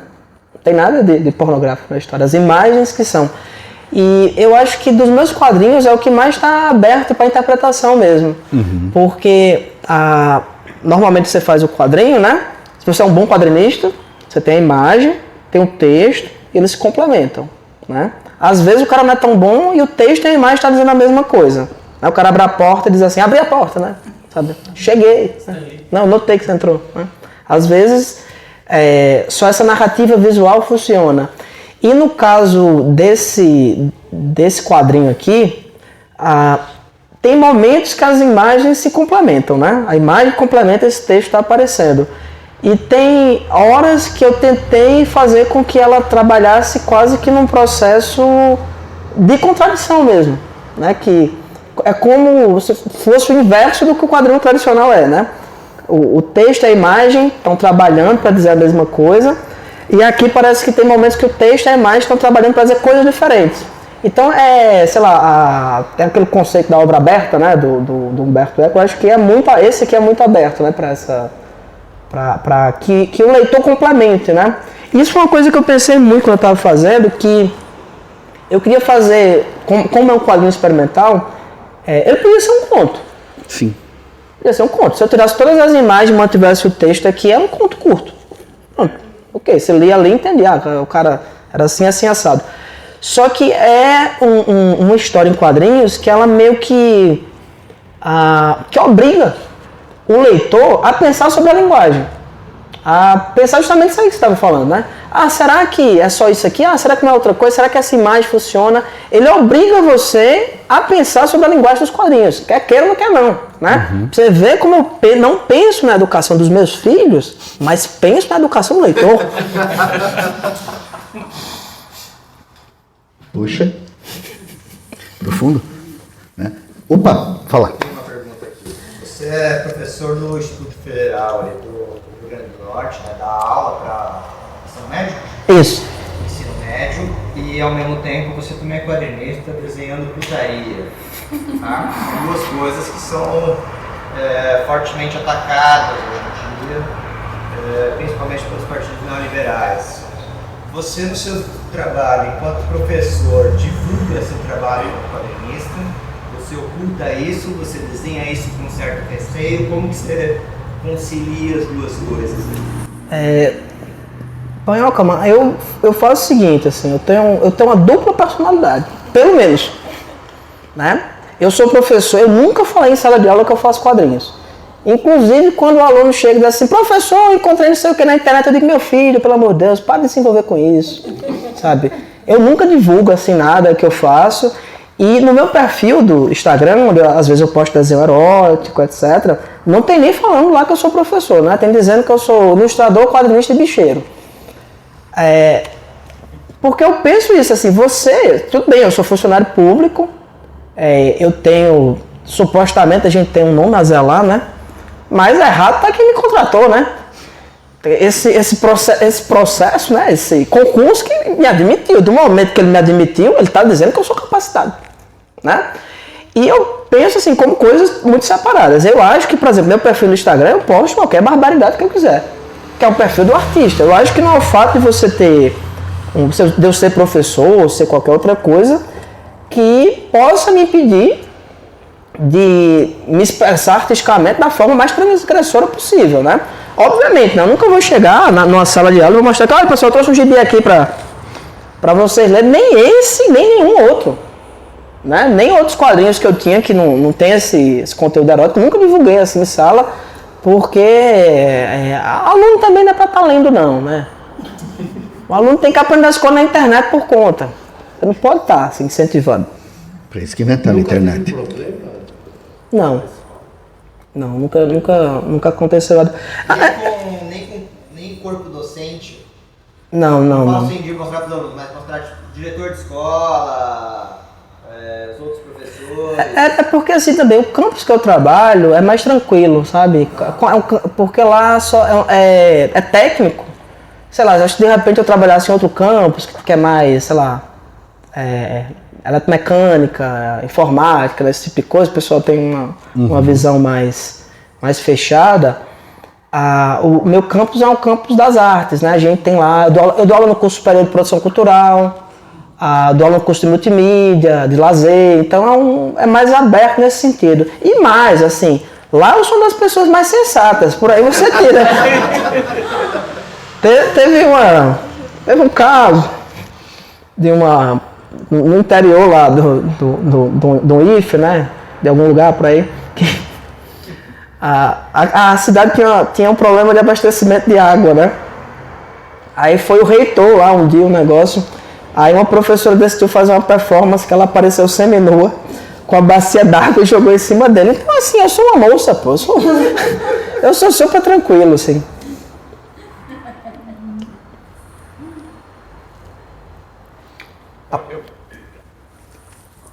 Conheço você há algum tempo, há 16 anos, mais ou menos. Olha aí. E eu queria perguntar para você o que mudou do autor do primeiro quadrinho para esse último agora. Olha, tá aí uma boa pergunta. Eu acho que a coisa que mais me mudou mesmo foi ter sido pai, sabe? Porque todo mundo fala isso, assim, não, quando você for pai, você vai mudar. E eu mudei mesmo, não da forma como eu esperava, né? Mas você começa a ter um entendimento diferente das coisas e antes meus filhos nascerem eu estava com muita vontade de parar de fazer quadrinhos. Depois que eles nasceram, eu fui vendo que fazer quadrinhos é só mais uma atividade sem sentido que eu vou fazer até a morte chegar. Então o filho me dá isso, essa perspectiva. Que legal. Muito bom. Essa sua, no caso, você teve um intervalo de 4 anos, né, entre o anterior e esse, de você ter que se reinventar, assim. Você fala que você é o Juscelino, claro, tem a sua cara também, mas essa necessidade de mudar a estética, mudar a linguagem, faz parte da sua visão acadêmica do quadrinho, é uma necessidade, como é que funciona isso em você? Eu acho que foi o tédio mesmo, sabe, Miti? Sabe, de fazer... Aliás, não é nem o tédio. Eu escrevi um roteiro antes desse aqui e eu vi que eu tava me repetindo mesmo. Era Matadouro, sabe, em outro contexto, mas era muito parecido, sabe, o tipo de humor, o tipo de diálogo, aí tem uma virada, aí tem uma cena de violência, tem não sei o quê, sabe, essa coisa que você vai criando vício mesmo, né, porque você tá aprendendo a ler a fazer, né, não tenho tanto quadrinho publicado também, né, eu tenho quantos? Ai meu Deus, 4, só 4, é muita coisa, né, e mais, né, eu sou autor bissexto, né, porque Matadora de 2016, Reanimento de 2020, esse é 2024, né? Eu lanço de 4 em 4 anos. Então, eu fui aprendendo a fazer mesmo, né? E quando eu fiz antes eu fazia muito baseado em muleta, né? Você tem, por exemplo, o recordatório, uma ferramenta maravilhosa, né, no quadrinho. Que você, ali numa frase, você diz, depois daquilo, peguei o ônibus e fui para Campina Grande. Pronto. Você resolveu um troço que, sei lá, você podia contar de formas mais interessantes, né, em termos visuais, mas você resolveu. E eu sempre tinha isso, assim, olha, eu tenho que parar de usar isso aqui. Eu quero contar a narrativa de forma visual. E quando eu fiz Reanimate, eu consegui. Reanimate não tem isso.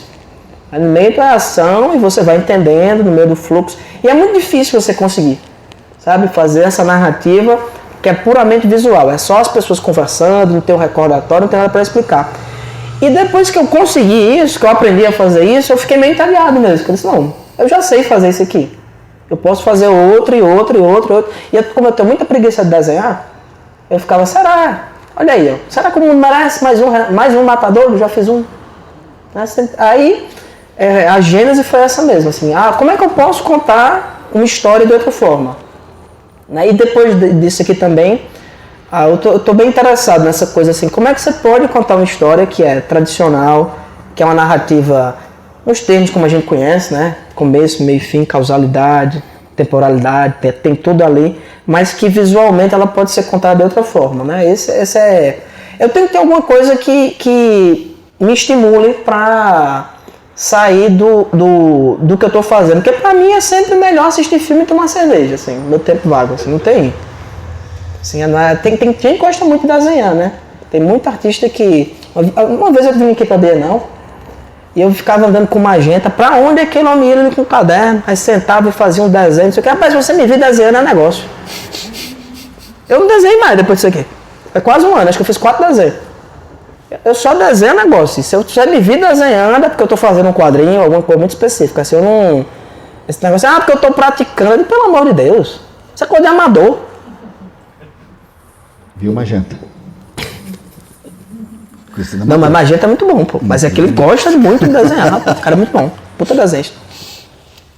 Ao contrário de... O jurídico... O jurídico... Moderou um pouco. Assim. Mandou cortar. Mas, Juscelino, assim, o livro, a gente tá falando aqui bastante de produção, de trabalho, acho que de impacto de mercado, de criação de filhos, de educação, né? Mas o curioso com isso tudo que a gente fala, reclama, é ruim, tem um pouco de piada, por trás da piada tem muita verdade e etc. Mas a gente tá meio que nem o carinha do Estúdio Ghibli, né? Tá maldizendo a vida e já tá pensando no próximo filme, né? E eu sei como é que tá isso, assim, você falou que você não desenha, que você não pegou, você tá falando a real? Ou você, assim, tipo, pratica de vez em quando? Esses desenhos meus que você fez ali, que já estavam prontos antes do álbum começar, se você não tinha um álbum na cabeça, o que te movia a fazer eles? Era o impulso? Qual que era o lance? Porque você depois criou o álbum, você criou uma justificativa. Mas enquanto você não estava com o álbum, você estava produzindo um monte de coisa que você não sabia o que era, mas estava fluindo. Como é que era isso daí? É que nesse caso específico, eu não sabia desenhar digitalmente. Eu tinha esse problema, eu não sabia desenhar digitalmente. Eu peguei, comprei o tablet e não sabia o que fazer com aquilo. E eu passei tempo desenhando justamente porque eu tinha a menor ideia de como era aquilo funcionava. E demorou para eu, sei lá, ter um entendimento mínimo de como é que eu ia conseguir trabalhar, tanto com referência fotográfica, quanto sem, e testar tudo aquilo. Depois que eu entendi como é que funciona, sabe, eu não tenho interesse mais em fazer aquilo. Quando eu estava aprendendo a desenhar também, eu desenhava bastante, óbvio, né? Você vai, você pratica, mas eu acho que depois você chega no nível de entendimento que eu também não, assim, não tenho essa essa coisa assim virtuosa, assim, que eu quero fazer um desenho muito sensacional, muito espetacular. Eu não tenho muito isso porque eu acho até que o quadrinho, o desenho tem que funcionar ali para narrativa. Se funcionar para narrativa, pode ser boneco de palito. Tem aquele, o bom e velho Cutlass, né, o do Calpurnio, é um desenho, é um gibi de cowboy feito com palito. E eu acho brilhante, sabe? Porque funciona para aquilo ali. Não acho que você precisa ter grandes habilidades. Agora, óbvio, o desenho tem que trabalhar em função da história. É uma história de comédia, né? É uma história que revisita esses quadrinhos de, sei lá, Tex, né? Que revisita esses faroestes clássicos e faz uma paródia. Então faz sentido que seja um boneco de palito. Agora, se você vai fazer o Tex de boneco de palito, não faz sentido. Então cada coisa é uma. Então eu desenhava mesmo para isso. Eu não tenho o mesmo hábito de desenhar. Eu passo meses sem desenhar. Assim, não tem uma coisa que eu não gosto de fazer. E a história em si, eu também não escrevo. Assim, eu não sento assim, tipo, para onde é que essa história vai? Não. A história eu fico maturando ela na minha cabeça. Meses, sei lá, 6 meses. Aí eu vou juntando as peças todas. Assim. Aí quando eu sento para escrever, eu só vou, por exemplo, vou resolver questões visuais. Assim, tal quadro é assim, o texto vai ser assim, assado, mas quando eu sento para escrever, a história está toda pronta. Eu não consigo sentar e dizer assim, eu vou levar a história aqui, eu vou esperar me levar. Não, isso para mim é impensável. Assim, vou ver para onde a história me leva. Não. Eu penso, começo, meio e fim.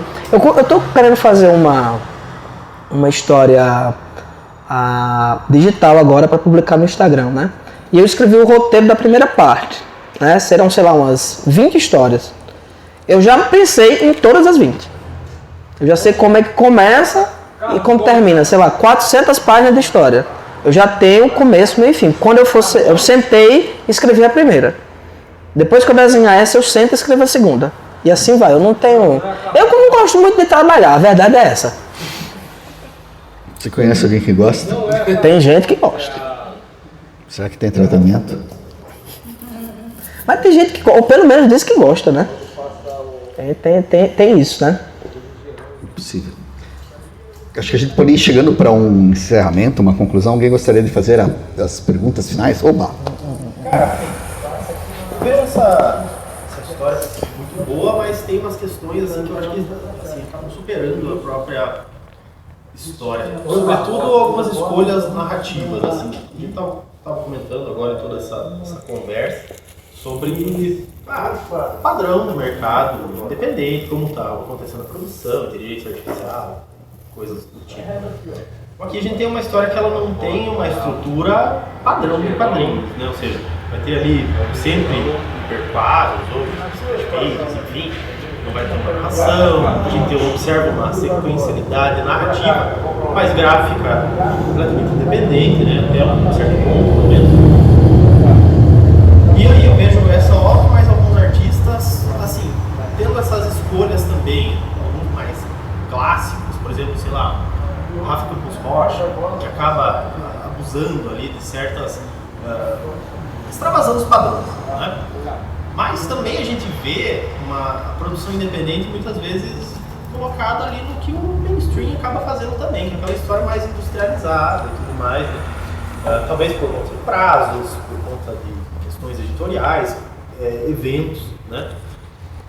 Mas hoje você vê que existe um espaço maior do que está sendo aproveitado para histórias como essa que fogem desse padrão, ou você entende que tem muitos artistas fazendo isso, assim, você enxerga que o quadrinho nacional tem essa bibliodiversidade que vem sendo tão comentada? Como você enxerga assim, essa questão do cenário? Olha, eu acho que tem quadrinho pra tudo mesmo, assim, todos os gostos, tem quadrinho muito tradicional, assim, tem quadro, você pega o mercado quadrinho nacional, tem o cara fazendo o terror dos anos 90, que a gente lia Calafrio, Mestre do Terror, aquelas histórias bem tradicional, né, de terror. Tem o cara fazendo super-herói brasileiro, o que é uma contradição de termos, né?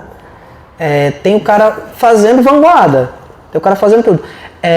Talvez esse meu quadrinho, o quadrinho do Wagner William, né, faz vários quadrinhos nessa pegada, o próprio Rafa.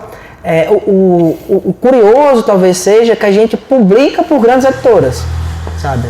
Essa que sai na Veneta, o Rafa já publicou, sei lá, pela Quadrinhos da Companhia, o Wagner pela Dark Side, pela própria Veneta.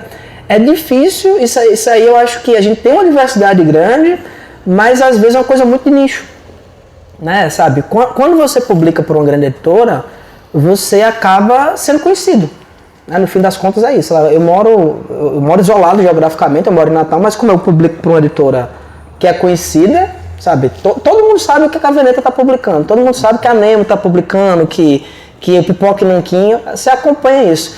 E tem muita coisa boa que às vezes você perde, assim. Eu já comprei muita porcaria em evento, mas já comprei coisas assim muito, muito impressionantes. Sei lá, o Gerlach mesmo é um cara que já devia ter sido tombado, né? Já estamos falando dele a segunda vez aqui, mas o cara que é um gênio. E o Gerlach até um dia desse publicava aquele fanzinezinho dele, né? O know-how, né? Agora que a Pericabra, né, publicou o material dele mais acessível mesmo, que é difícil você comprar essas coisas. Quando você pensa nessa questão de acesso, cara, você, sei lá, o cara mora no Rio Grande do Sul, você está no Acre, você comprar um negócio desse é uma dificuldade, né? A gente fala, sei lá, da Amazon, desses grandes conglomerados. Eu acho que você mora numa cidade que tem uma gibiteria, isso é uma oportunidade que você tem, né? Porque você consegue comprar o gibi, você consegue ver o formato.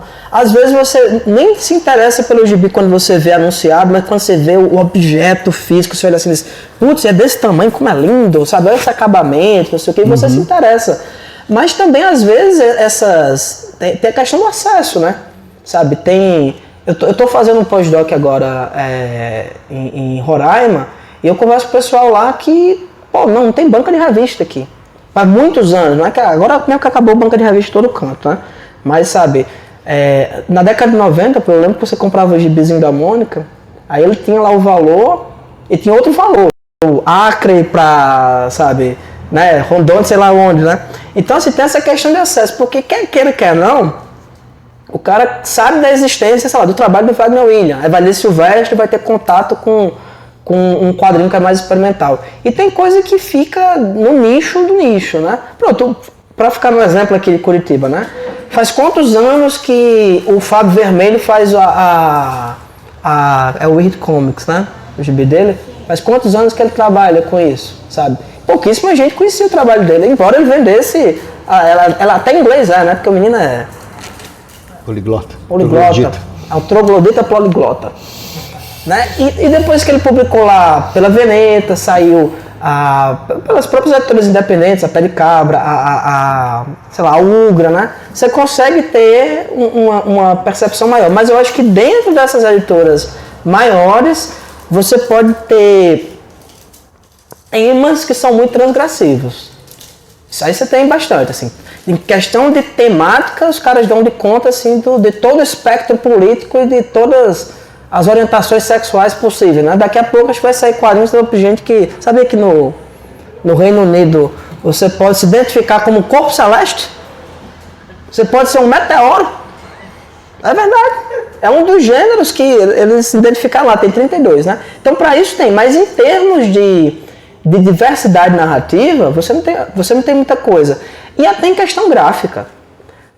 Tem gente que não tem tanto hábito de ler quadrinhos diferentes, que foi criado muito nessa dieta de super-herói, que, sei lá, o cara estranha um quadrinho ser preto e branco. Sabe, o cara olha... quem lê mangá já está um pouco mais aberto, né, em relação a isso. Mas às vezes o cara diz assim, não, mas esse quadrinho é preto e branco, mas por quê, né? Às vezes o cara não entende, porque todo quadrinho que ele leu na vida dele era colorido. Né? Coisa boba, né? Coisa multicolorida, às vezes, né? No caso do super-herói, né? É muito colorida. E falta fantasia, falta desenho, enfim. Mundo complexo. Alguém gostaria de fazer uma última, ou a gente pode ir para antes? Fazer um complemento. Mas Oba. aí a gente cai numa contradição dos eventos, porque a importância dos eventos do quadrinho independente é essa. Você poder ir num evento e conhecer os autores e ter a variedade dos quadrinhos. Porque qual evento que a gente tem hoje grande? Quadrinhos da CCXP, nem de quadrinhos. Aí tem a FIC, tem a Bienal de Curitiba, São Paulo. Só que também aí entra uma outra contradição, onde estão os grandes eventos? Sul e Sudeste. Então também a gente precisa ter diversidade de eventos em outros locais para que o quadrinho independente, o quadrinho autoral, possa chegar às grandes editoras. E aí que entra o papel das redes sociais nesse sentido, de você poder ser um vetor de divulgação, né? Então acho que é importante a gente ter os eventos e também ter o contato com o autor, né? Que às vezes por exemplo, eu conheci o teu primeiro quadrinho foi esse. Descobri agora que já tem 3 antes, então já me interessei. Então tem todas essas questões que vale a pena, né? A gente conhecer quadrinhos novos e estar conhecendo outros eventos.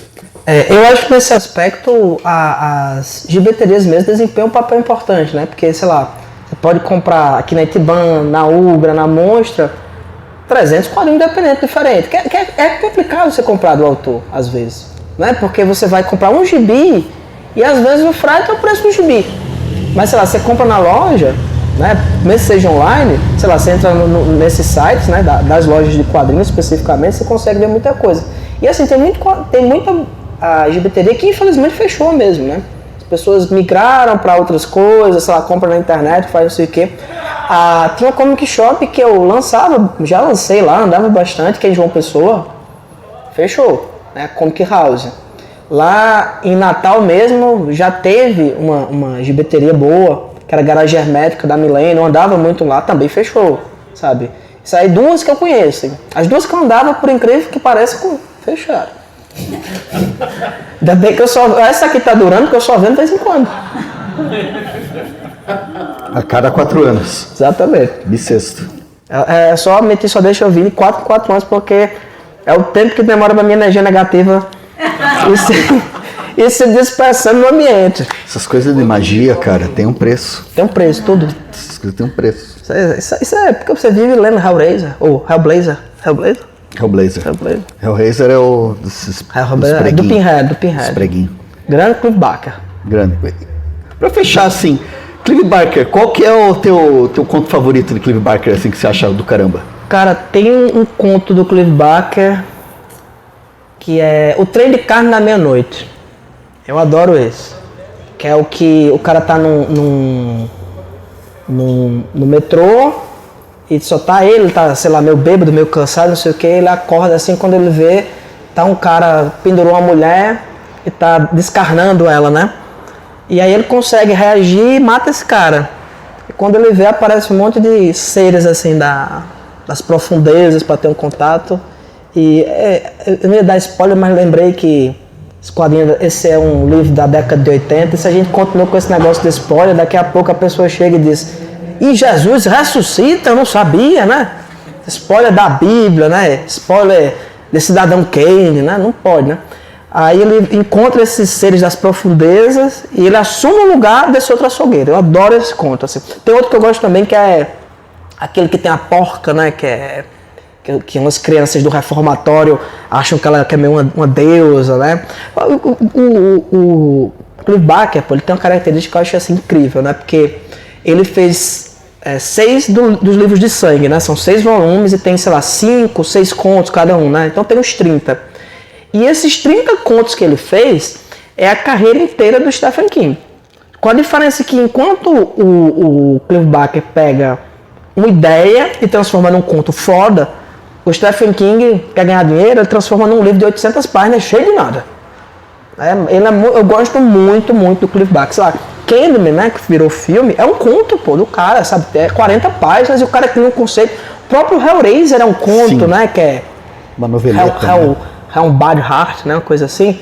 Que assim, pô, naquele conto ali o cara criou todo o conceito, né, dos cenobitas. E você vê como às vezes você ser sucinto é muito melhor, porque o próprio Barker expandiu depois, né? Tem até aquele Evangelho de Sangue, né, que saiu, que depois você começa a saber de tudo da vida do Pinhead, que na verdade aquilo ali não é o nome, é um título, não sei o que, eu não sei se eu queria saber. Eu achava tão mais interessante quando era misterioso, era bom, é igual o Wolverine, cara. É igual o Wolverine, quando você lia as histórias do Wolverine, você não sabia de porra nenhuma, assim, não, acaba aí, apareceu esse doido aí, ele tem uns negócios de adamante, ele não lembra do passado, ele não sabe de porra nenhuma. Era massa, pô. Aí o cara vai contando a história do Bill, mas não tem um dia da vida do Wolverine que não tenha sido contado, sabe de tudo da vida dele agora, pô, eu não queria saber. Eu não tenho interesse nisso, sabe? A pessoa tem que saber quando parar. Concordo. Verdade. Eu acho que é por aí mesmo, cara. Acho que é um... Você tem que... Terror, principalmente, tem isso, cara. Terror o Harry Potter Lovecraft, né? Falava que o maior medo que você tem é o medo do desconhecido, né? Isso faz sentido até em termos do desenvolvimento biológico da gente, né? Sei lá, você tem medo do escuro, porque isso aí está no seu gene, pô, sabe? Você estava no meio da floresta assim, você escutava... Por que você tem medo de um barulho alto? Porque você estava na floresta, você escutava um barulho alto, normalmente não era uma fruta, né? Era um negócio, né? Sim. Isso é biológico seu, né? Então, e esse medo do desconhecido é um medo supernatural, né? Do ser humano, dessa questão de você se proteger. E eu acho que falando agora de narrativa de terror em geral, ou no cinema, quando você explica muito o que ele perde essa capacidade de se assustar. Sei lá, você detalha tanto aquilo ali que você diz, tá bom, assim era um doido. Né? Você vai perder esse interesse. Leatherface, nos filmes clássicos, né, do Tobe Hooper, ele tem isso, né? O que é o Leatherface? É um cara gigante, canibal com a serra elétrica. Eu não preciso saber de mais nada pra me dar medo, pô. Sabe, não preciso de mais nada, já é o suficiente pra mim, tá bom, pare aí. Aí, sei lá, vai contar o passado, eu quero saber do passado desse homem, pô. Aí depois não, porque teve trauma de infância. Aí diz, ai, tadinho. Sofreu, né? Eu não quero saber disso. Eu quero que ele seja essa força maligna, sabe? Eu quero que ele faça o mal. E ele faz. Faz. E ele faz. É aquela coisa do Highlander, né? Fica no primeiro só. Isso. Tá bom ali. Exatamente. Não precisa explicar. Só vai. Beleza? Mais alguém? Tudo bem? Vamos aos autógrafos. Então, Obrigada. Muito obrigado, pessoal. Valeu. Obrigado, Jussi. Valeu demais, cara.